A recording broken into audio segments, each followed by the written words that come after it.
Good Saturday morning to everybody, and welcome to Mortgage Matters Radio Show and the Connecticut Real Estate Edge podcast, along with Rob Weinberg. I'm Gary Byron. Rob, good morning. Good morning to you, Gary. How are you, brother?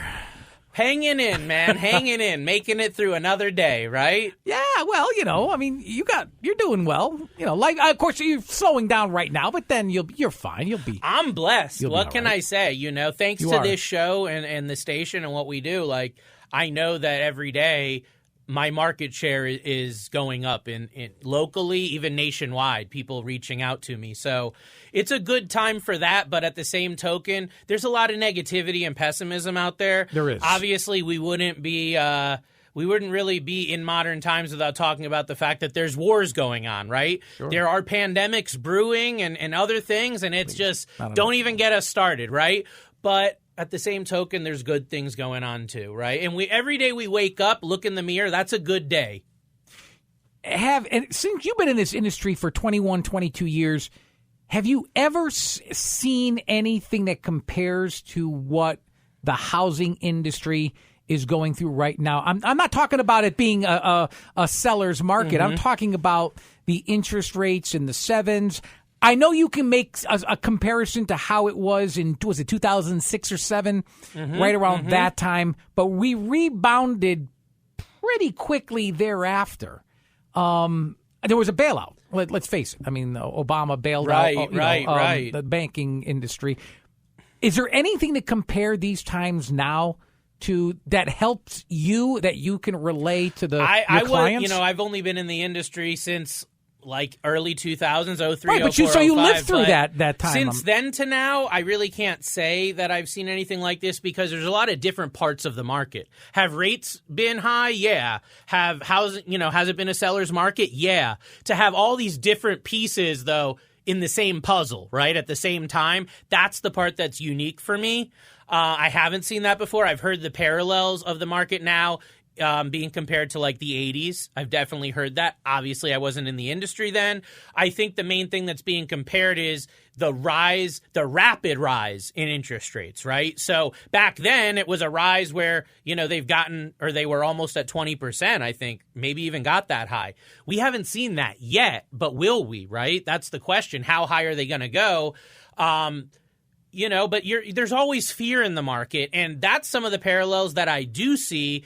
Because I almost laugh thinking about people I spoke with in 2018 and 2019 that were afraid of buying a house. They were afraid of overpaying for a house in those times. Even 2017, I think of conversations I had with people that are like, ooh, that price is really high. Lo and behold, here we are 5, 6, 7 years later. Those homes that they were afraid to buy have resold for double almost in a lot of cases. So it's and I had this conversation with a client yesterday that was asking me similar, and it was crazy to me because it doesn't have to do with how smart you are, how much money you've made. Because one of the gentlemen that I spoke with, I remember in 2019 having conversations with this guy. He's very close to a multimillionaire, self-made, owns a couple rental properties, and has his own business, self-employed, self-made. And he was afraid in 2019 to put an offer in on this house. I think back then it was $325. Now we hear that and we're like, whoa, $325. Point me in that direction. This was $325 in an amazing town, great schools, great area. He didn't want to do it.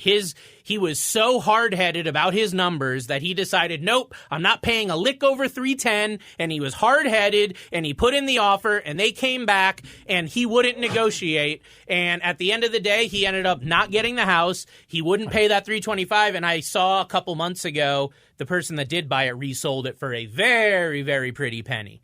So I hear those stories all the time, but that's why you don't know where you're at in the cycle until it's too late. So what you're talking to me about right now, we might look back in a year and laugh. Rates ended up going to 18%, and we had no freaking clue about it. Yeah, I don't think that'll happen again. But let me just, how does this make you feel?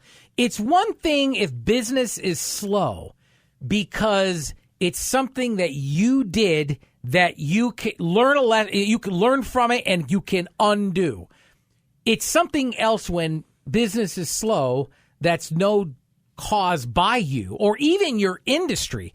The feds are raising the interest rates left and right, and that has a consequence to it. Less people are apt to buy. It's a seller's market. If you're selling your house, it's to your advantage, right? Because people are getting into bidding. Yeah. People are getting the bidding wars, although I hear that's slowing down a little bit. Yep. But how does that make you? What kind of position does that put you in when this isn't even by your doing? There's nothing. You didn't create this. Yeah, there's nothing that you can do to difficult. unravel it. This is really a Fed issue. You know, I like to take responsibility because I've seen so many people just put responsibility on others and not take personal responsibility. So there's really two pieces of that I'll take. Number one is that if things are harder, you got to work harder. You know, if things are tougher, you have to put your nose to the grindstone that much more to get the same results. And that's what I'm seeing. People that are succeeding right now in real estate and mortgage, that's what they're doing. They're working harder. They're meeting with more people. They're getting more leads. They're doing more presentations, more calls. That's one piece of the puzzle I'm definitely taking hold of. And the second thing is, the cyclical nature of the industry.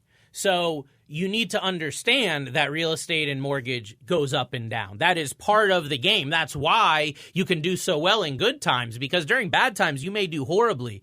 And something that I'm thinking of when I'm talking to you about that is my uncle, who, may he rest in peace, but he was a top-notch real estate agent down in Florida. And I remember him coming to me in around 2007. And I thought he was an ultra-successful multimillionaire. And he was coming to me in hard times after really good times. And it made an indelible mark in my mind, in my heart, to make sure that you prepare. The good times don't always last. Make sure you're prepared for the bad. And I'd like to say I did a good job doing that over the last couple of years to where I'm not stressed about that. And if it takes a little bit of time, so be it. We're going to do one of my favorite shows. I think we only do this a couple of times a year, but I love this show. Talk about some of your client success stories. Yep. Maybe some realtors who you've worked with. Let's start with that one. How about some realtors that you've worked with? I want to preface it because I know we've done other shows. There's a lot of negativity, bad stuff going on. We want to bring the optimism, the success, right? That's what this is about. We're not talking about stories from last year or 2 years ago. Everyone was doing well in 2020, 2021, right?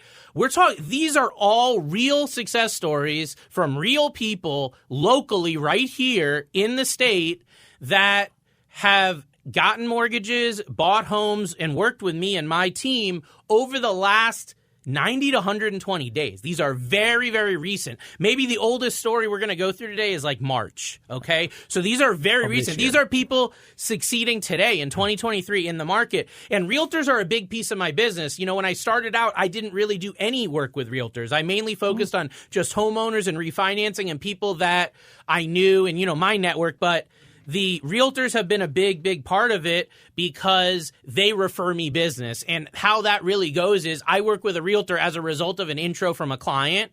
It's their preferred realtor. We do business. Things go well. And next thing you know, we have now a relationship where they're sending their clients to me for mortgage pre-approvals and mortgage advice. And at the same token, when things go well too, I have a roster of top agents I work with. So when my pre-approved buyers need the top agent in Hartford, the guy that's going to help them get success in a bidding war on a property, I can know who to send them to because I have experience with the people that know how to get deals done, know how to get things done. No. So that's what it's about. And there's a couple stories that have recently come that these realtors have left for me online that you can go through. What about some clients who needed help, purchasing, let's say, an investment property?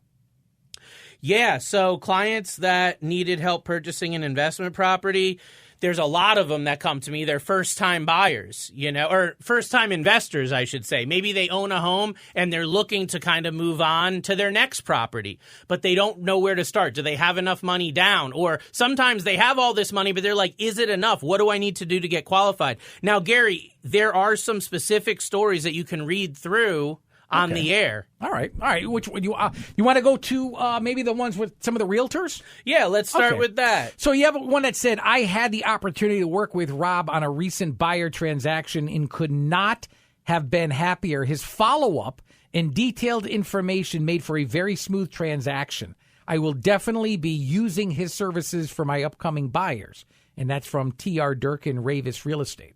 Yeah, TR's a great guy, and just like I was saying earlier, a buyer that I had pre-approved was using him as their agent, and we had a great experience working together. So he sent multiple referrals to me, and I've sent some buyers to him as well. It was just a good synergy, and we never would have been able to work together if that buyer hadn't linked us up. Here's another one. I had the pleasure of working with Rob with the sale of a condo for a mutual client. He was knowledgeable, professional, and worked quickly from day one until closing. The transaction ran smoothly because of his quick response and teamwork. I'll be recommending him for my future clients. Thanks again, Rob. That's from Diana Bernard. Yeah. So same thing on that one. She had this existing realtor relationship in place, and I had never worked with the realtor before. Long story short, the first deal they put together, the inspection had a lot of problems. Sure. So we ended up having to go back to the drawing board. And I don't want to say it was a rush closing, but obviously everyone was ready to go because the first property kind of fell apart. So we had to move quickly, and we were able to do it. How about this? Smooth process from beginning to end. No surprises or last-minute changes. Highly recommend working with Rob. Julie Fedorovich. Yeah, Julie, this is a great one because I actually did the mortgage for the buyer on a home that she was selling, okay? So the way that we came into contact was because there were a couple minor issues on the property that had to get taken care of for the appraisal, and I found her to be very responsive, communicative, and great to work with. So we actually forged a relationship after that closing and have worked together a few times since, and she actually also works down in Florida as well, in the Naples area. That's cool. How about this one? Working with Rob was an amazing experience. He is knowledgeable, responsive, patient, yet gets things done well ahead of schedule that he set out in the transaction. I look forward to referring more of my clients his way as he has become a trusted mortgage professional. Marquez Strickland. I mean, when you hear that, that's just... Yeah, this is a great agent that I've worked with quite a few times now. And... just a really hands-on agent that holds people's hands, specifically first-time buyers and first-time investors. I've worked with Marcus on both first-time home buyers and first-time investors, and he's been really accommodative, really communicative, a great agent. I actually think I'm going to be having him on a future episode, too, because he's got just so much knowledge in the local market here in Hartford County. Sure. I asked a moment ago about people needing help from you. With an investment property. Here's a great testimonial. Look at this. Rob was wonderful. I worked with him for 7 months. Yes, 7. He was always quick to respond no matter what day or time. I had questions throughout the process, and he always gave thorough answers as well as educated me. I would highly recommend Bob and look forward to working with him in the future. Thank you, Rob. Nicole Michaud. Yep. So Nicole came to me really after she had just sold a home and was ready for her next chapter. She got out of a divorce and just needed to turn the page. So, it was early this year that we had first pre-approved her. It was around February, and we all know the housing market has had its volatility and ups and downs this year, and she kind of had a couple false starts where we thought things were moving, and then this came up, that came up, the numbers didn't work. There was an issue with a tenant. She was looking at condos, single family, multifamily. It's not always a straight path, okay? But ultimately, we got her on a path of where she knew what she wanted. And although it did take, as she said, 7 months, she ended up with a way better deal than she would have got had she bought way back when. Her realtors just negotiated an amazing deal, amazing property, and it all worked out in the end. So I think this story just goes to show you this isn't buying a light bulb on Amazon when you're buying a house. It's more complicated. You need to have a long-term approach, especially now. It could take longer today than maybe it took a year or two ago to buy a home because of the limited market and inventory. So stay vigilant, stay motivated. I want to thank Mr. Rob Weinberg for great services and a pleasant experience. I recommend Mr. Rob for your next mortgage and loan advisors. Eric Cherry. I mean, these people just sing your praises here. Eric came to me last year trying to move from New York to Connecticut. He works at a hospital down in New York, and he was just sick and tired of the prices and saw how much more he could get for his money in Connecticut. His parents were getting older. He wanted a house that could accommodate, the whole fam, so to speak. But the long and short of it was he couldn't get approved at first. He had some major issues to work through when he contacted me last year. But we put him on the path. Gave him the advice. And again, long path, right? You're hearing that. But he got his dream home. He got what he needed. It exceeded his expectations. Things really worked out because he set that path and he took the advice and implemented. Do you work a lot with first-time homebuyers? Oh, yeah. I would say greater than half my business is first-time homebuyers for sure. And I've been told it's because of, the hand-holding approach that I have, because I was a first-time buyer, Sure. I know what it's like, and I've worked with so many now that have bought their first home. I like to say I know what they're looking for, what they need. Well, here's a testimonial regarding that. Rob was professional throughout the process. There were multiple bumps in the road, and he helped us navigate them as first-time homebuyers. I'm thankful we had someone with the experience to navigate the different hurdles we encountered from Danielle York. Yeah, this was a difficult transaction. Danielle was referred by her realtor to me, Mr. Josh Brown, who's been on this show a couple times. Yep.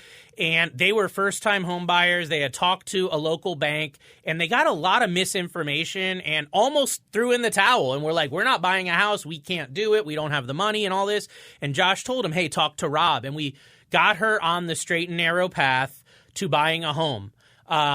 There were hurdles. She had some financial issues that we needed to get through and some other things with her job we needed to get through. So it wasn't a smooth road to get there. But I feel like that's why Josh referred her to me and had the confidence in me, is he knew if anyone can handle this road and these bumps, Rob can do it. And that's what we did. So there were a couple times during the transaction when we didn't know what was going to happen. It looked like it could go either way. But we did get it done in the end. Like she said, there were different hurdles we encountered. And I feel like any other lender or bank or credit union, they would have just let it go by the wayside. If it goes, it goes. If it doesn't. But I think my big differentiator, not only with first-time buyers, but my clients in general, is I stopped doing this for the money a long time ago. I'm doing this for the win, okay? I want to get you to the closing table. I want to make sure that you are closing on your home. I don't care if I'm making $500 on your transaction or $5,000. You're getting that same vigor from me, that same aggressiveness to make sure that everything gets accounted for. That's what it's all about, and that's what people want and first-time buyers want in this market. Folks, you are listening to Mortgage Matters radio show in the Connecticut Real Estate Edge podcast. You can head online if you want more information about Rob Weinberg. Simply head on over to his website at robgw.com and write this phone number down as well. I think you're going to want to schedule a meeting with him. 860-413-3938. I'll repeat both those. I'll toss in a free email address more towards the end of the show. What about clients who had bought a home a few years back but are now upgrading? Oh, yeah. Definitely a lot of those lately, I would say. I'll bet. Especially the people that bought in 2019, 2020. A lot of those people now are seeing what they got in equity and going, gosh, it might be time to upgrade the home. And a lot of them also saw that their house may be not conducive to longevity there during the pandemic when they were like pent up in the house, right? A lot of people started making plans for the future. So now seeing the housing market has continued to progress. Maybe a year ago they swept it aside, but now they're going, oh my gosh, the housing market's continued to go up. Now's my time. And that's what these stories are about. So let me read a testimonial regarding this from Gabby Chin. She writes, since the beginning of our home purchase, we were extremely impressed with his honesty in knowledge on mortgages. Thank you so much, Rob, for your help. We look forward to working with you again. I mean, that's pretty nice. That's Gabby. I've worked with her now twice. So the first house she bought was a duplex. Her sister is a realtor. So her sister, she asked her sister, who should we be dealing with on the pre-approval? And we helped her buy the first home, had several bumps in the road on that one. And their idea was take that multifamily home, that two-family, turn it into a full rental property where they have two tenants paying them in each unit, and they got that, and their rent more than covers the mortgage. And then they upgraded to what I would call their dream home, just about maybe 15 miles away in a adjoining town there. It has the pool. It has the 4 bedrooms. It has everything they want for a single-family home. And that was their idea when she came to me. She said, Rob, this two-family, we love multifamily, but this is just a place for us for 1 to 2 years. Our long-term goal is to have a single-family home to raise our family in, and we made that happen. That reality happened. 2 transactions over the course of about 3 years, and here she is now with 2 properties, 3 units, just a great financial scenario, and she's a business owner as well. She owns a local accounting firm down in Danbury. What about any law firms that you've worked with, or maybe we have reviews from them? Yeah, right? Law firms in real estate. law firms get a bad rap. I mean, a lot of the bad things that can happen in a closing get put on the responsibility of the attorney in the law firm, especially in Connecticut, where we're what's called an attorney state. Since I think it was 2016 that you have to have a real estate attorney in the state of Connecticut.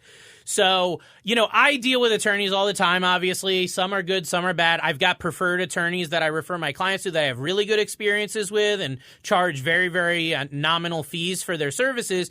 But once in a while, you get an attorney that, hits it out of the park, or, we just jive, things go well, I help them or they help us. And the story that I have there for you, Gary, is a specific attorney where that happened. Yeah, let me read this. It's really nice here. It says, our law office had the pleasure of working with Rob Weinberg on a purchase recently. Rob was extremely helpful. Our computers are currently being updated with new IT company, and therefore we did not have access to the software we needed to complete some of the mortgage documents. Rob worked with us to ensure that the mortgage documents were completed correctly and in time for closing. I would definitely recommend working with Rob. Anyone who is purchasing real estate and needs financing, Rob was incredible. He's got incredible organizational skills, which made the entire loan process run so smoothly, making it an absolute pleasure to help him acquire our loan. From Steve Cousins. Yeah, that's the laws of Steve Cousins. So during the closing, or I should say leading up, they had some tech issues. They weren't able to download some of the loan documents for the closing. And like I said, an average person or loan officer, what do they have to do with that, right? That's out of their scope of work. But again, I'm willing to go to the end of the earth for my clients. I don't care what it is. I'm doing it. So in this case, I went onto the website. I downloaded the documents that they needed directly onto my computer. I sent them over to them right away so that they could complete the closing, and then, of course, followed up to make sure that they had everything that they needed. This could have had the whole closing fall through because of a minor thing like this. And it's unfortunate because so many people in our industry, they punch out, so to speak, or if something's out of their pay grade, it's like, I'm not going to do it. This is one of those cases where going that extra mile not only gives a great customer experience, but also the law firm experience. And these law firms deal with dozens or hundreds of closings a year. So to have them say that it was a great experience, one of the best, that means a lot coming from them. What about clients that took a long time to finally come around to being ready to buy a home? Yeah, well, this is becoming more and more timely, Gary, because as we're discussing, back in the old days, I'd get someone pre-approved and they might be ready to buy a home within, a couple of days and then go out that weekend and get under contract in a couple of weeks. That's really not happening as much anymore. That's the exception. So what we're seeing more so nowadays is someone gets pre-approved, then it takes them a couple weeks just to kind of get their bearings because maybe they were expecting something or expecting a multitude of homes, and now they have to figure out, wait a second, I only have 5 homes to choose from? Going back to the drawing board, right? Figuring out what are your needs versus your wants. So now I don't know what the average is, but I have a lot more buyers today that are taking more in that 3 to 6 month timeline to buy a home, whereas before it was more in, say, the 1 to 3 month. So it's taking longer because there's less inventory. There's more things to work through in the process. So that's what some of these stories are really delving into. Well, here, I'll read a couple. Here's one. Several years ago, we contacted Rob about obtaining, actually it should read, they contacted you about obtaining a mortgage. It says, we weren't ready. However, Rob was a wealth of info on how to get ready to buy. This year, our circumstances changed, and we reached back out to Rob. We are now homeowners. He explained every step from beginning to closing and, more importantly, made our dream happen. Whether you're considering refinancing or a first-time buyer, Rob will guide you impeccably. We highly recommend. Yeah, this one hits home. This is from Deborah out of Winstead, Connecticut. And Deborah came to me many, many years ago, like 4 or 5 years ago now. And we met in person at my office in Woodbury, and we talked about them getting ready to buy a home. Her brother was going to move here, this whole thing. Well, that all never happened, right? So we stayed in touch, and it was like, my brother's not moving here anymore, but we still want to buy a home. It was her and her daughter. They're both self-employed. Their taxes are, let's just say, not ideal for that. So we had a process that we had to go through. So the strategy took us, back last year when we kind of reconvened and said, okay, you want to buy the home. Then it was down payment. That wasn't going to be able to be done. So then it's like, okay, if you've got a down payment issue, we got to figure that out first. So her sister helped her with that down payment. That we checked that off the list. All right, now where are things at with your credit? That's good to go. Okay, now your taxes. So long and short of it is she did end up getting their 2022 tax return filed, and we were able to get the loan done. And it was many, many, many years of work. It was a strategy. It wasn't a one-size-fits-all, wham, bam, she come in the door. It was a long and grueling thing. I don't know if I have. I don't really think I have enough time to go into another one because I have to wrap the show up in about 1 minute. But there was somebody else who had written some really nice words about the way, basically. Gigi, I know the one, Gigi. Yeah. So her story is pretty long. You can go on the Google reviews if you want to read it. But she had been denied from another lender, and she wrote some really, really touching words about how our team came through at the last minute for her because she came in with a contract already in place and another lender where it fell through. They already had the appraisal done. They had everything done, but her lender couldn't get it done. So she had found me online and she needed that Hail Mary pass to get it done at the last minute. And I said, let's do everything we can. And she came in prepared, she came in ready, and she came in roaring to go. Rob, there's still another half a dozen of these that I could read. We could have easily continued for another half hour, and maybe we can do another one of these before the new year. I just think, particularly in the the holiday season, which is the slowest of the calendar year, maybe we can do another one just because there's many different aspects to look at how you are helpful. And every story is unique, Every scenario is different. And I think when people understand how involved you are and what you do, how you're able to help people, well, quite frankly, it's amazing. Nothing short of amazing. Oh, my goodness. I got to wrap things up. Folks, you've been listening to Mortgage Matters radio show and the Connecticut Real Estate Edge podcast. For more information on this show and to read some more of those testimonials, head on over to robgw.com. Not only will you find info from this show, but any of the other topics that we've discussed in previous weeks. Again, it's www.robgw.com. If you'd like to get a question answered, maybe right here on these airwaves as soon as even next weekend, simply email Mortgage Matters Radio Show at gmail.com. To schedule that consultation with Rob, very easy, 860-413-3938. Again, 860-413-3938. For Rob Weinberg, I'm Gary Byron. Thank you so much for listening to Mortgage Matters Radio Show and the Connecticut Real Estate Edge podcast. Until next Saturday morning, have a good one, everybody. So long.